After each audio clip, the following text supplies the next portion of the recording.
गोनू झा की शादी हुई। मिथिलांचल में ब्राह्मणों के विवाह का आनंद ही कुछ और है। ऐसे भी रामायण काल से ही मिथिला को प्रेम की नगरी की संज्ञा दी जाती है। लोग मानते हैं कि वह पुष्प वाटिका यही थी जहां सहेलियों के झुंड में सीता सुंदरी को भगवान राम ने पहली बार देखा था। मिथिला के किसी गांव में विवाह हो और दूल्हा गांव भर की किशोरियों की ठिठोली से बचा रह जाए, ऐसा हो ही नहीं सकता। आमतौर पर जमाई दामाद को ससुराल में कम से कम 1.25 महीने तक रोकने की प्रथा वहां प्राचीन काल से ही चली आ रही है। गोनू झा को भी सिंदूर दान के बाद ससुराल में रोक लिया गया। ससुराल में उन्हें किसी तरह की असुविधा न हो, इस बात का खासा ख्याल रखा जाता। दिन भर पत्नी की सहेलियां नववर वधू को घेरे रहती। रात को वधू की मामी, भाभी आदि की चुहलबाजी शुरू हो जाती। बेचारे गोनू झा जिंदगी भर पुरुषों के साथ रहे थे। महिलाओं के साथ बातचीत करने में झेप झेप जाते।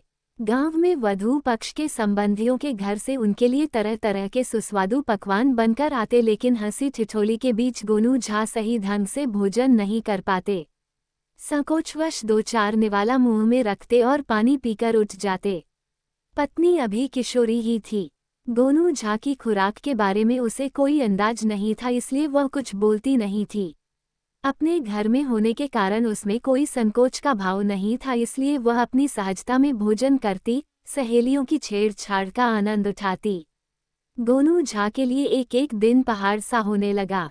वे समझ नहीं पा रहे थे कि इस तरह 1.25 महीना ससुराल में अधपेटा रहकर कैसे जी पाएंगे। गोनू झा को विवाह के बाद जब ससुराल में रोका गया था, तब उनके टहल टिकोला के लिए उनके गांव का एक गरीब ब्राह्मण युवक भी वहां रुक गया था, जिसका नाम था मंगर झा। लोग उसे मंगरुआ पुकारते थे। मंगलवार को उसका जन्म हुआ था, जिसके कारण पंडित ने उसका नामकरण मंगल किया था और लोक प्रचलन में उसका नाम मंगल से मनगर और मनगर से मंगरुआ हो गया था। गोनू झा भी कोई धनी परिवार से नहीं थे। उनका बचपन बेहद गरीबी में बीता था। विवाह के समय में उन्हें आर्थिक संकटों से गुजरना पड़ रहा था। ससुराल पक्ष भी धनी नहीं था, मगर उनकी अपेक्षा ससुराल वालों की आर्थिक स्थिति अच्छी थी। ससुर के दरवाजे पर गाय भैंस बकरी आदि दुधारू मवेशी थे। खेत पथार भी था। न ऊधों का लेना न माधों का देना वाली हैसियत थी। कई गांवों में ससुर की रिश्तेदारियां थीं। मिथिलांचल की परंपरा के अनुसार ससुर के प्रत्येक संबंध के घर से विदाई के लिए तरह तरह की चीजें आ रही थीं, जिनको रखने के लिए घर के दरवाजे पर बांस गाड़कर बांस की चचरी से उसकी घेराबंदी कर दी गई थी।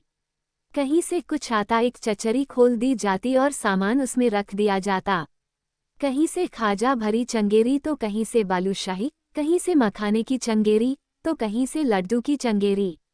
ऐसे पकवान जो महीनों खराब न हो, उस अस्थायी रूप से बनाए गए कमरे में एकत्रित हो रहे थे, जिसकी गमक से पूरा दरवाजा महम करने लगा था। एक दिन गोनू झा किसी बहाने पत्नी की सहेलियों के बीच से उठकर घर के दरवाजे पर आने में कामयाब हो गए। उन्होंने दरवाजे पर एक चटाई पर लेटे हुए मंगरुआ को देखा तो उसे जगाया। दरवाजे पर पकवानों की खुशबू से उनकी भूख जाग गई। वे बेचैन हो गए। मंगरुआ ने देखा कि गोनू झा कुछ मायूस दिख रहे हैं, तो उसने इसका कारण पूछा। गोनू झा ने मंगरुआ से बताया, दिन भर पत्नी की सहेलियां घेरे रहती हैं और रात को भाभी और मामियां। उनके सामने संकोचवश ठीक से भोजन नहीं कर पाता। अधपेटा रह जाना पड़ता है।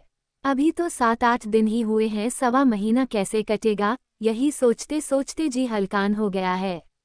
मंगरुआ ने उन्हें समझाया, कोई बात नहीं है गोनू, तुम रात को दिशा मैदान के बहाने उठकर बाहर आ जाना। मैं इस कोठरी की एक चचरी हटा दूंगा। तुम भीतर जाकर जी भर के जो चाहो खा लेना।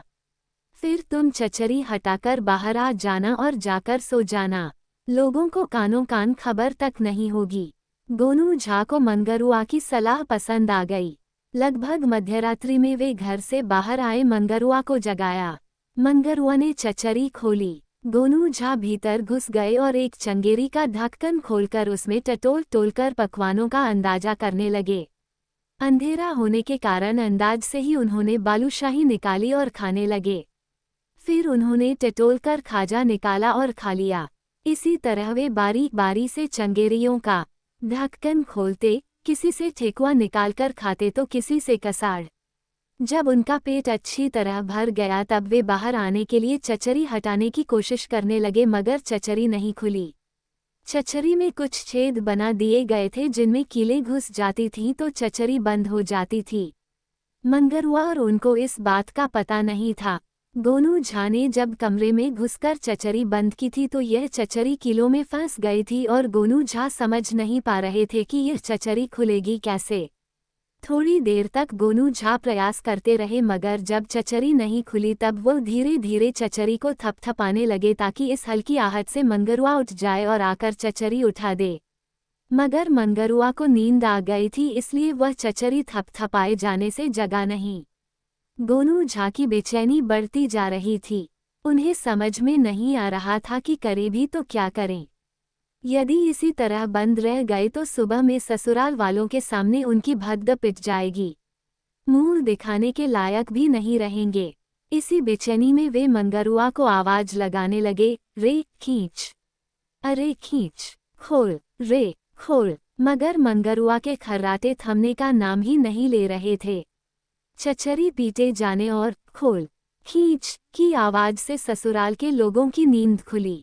उन्हें लगा कि कोई चोर कोठरी में घुस आया है। वे बाहर निकले। मंगरुआ भी जग गया। लोगों ने विचारना शुरू किया कि कोठरी में कौन घुसे। चोरों का क्या भरोसा, कहीं कोई गुप्ती भुजाली लेकर न बैठा हो। कौन जोखिम ले। गोनू झा ने बाहर हो रही खटपट की आवाज से समझा कि मंगरुआ जाग गया है तो फिर दबी आवाज में बोले, रे खींच जल्दी कर।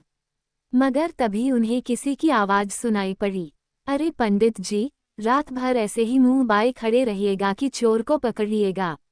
दरअसल बोलने वाला यह व्यक्ति गोनू झा के ससुर के किसी संबंधी का नौकर था जो पुछारी लेकर आया हुआ था और उनके घर के लोगों से ठीक तरह से परिचित नहीं था। उसने कहा, हटिए आप लोग, मैं घुसता हूँ अकेले। आप लोग बस इतना ध्यान रखिए कि वो यदि मेरी पकड़ में नहीं आए और बाहर निकलकर भागने लगे तो उसे बाहर निकलते ही दबोच लें।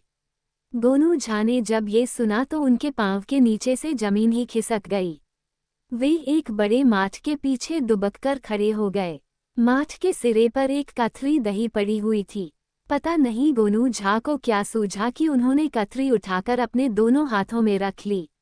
जैसे ही चचरी खोलकर वह आदमी कोठरी में घुसा, गोनू झा ने वो कथरी उसके सिर पर दे मारी।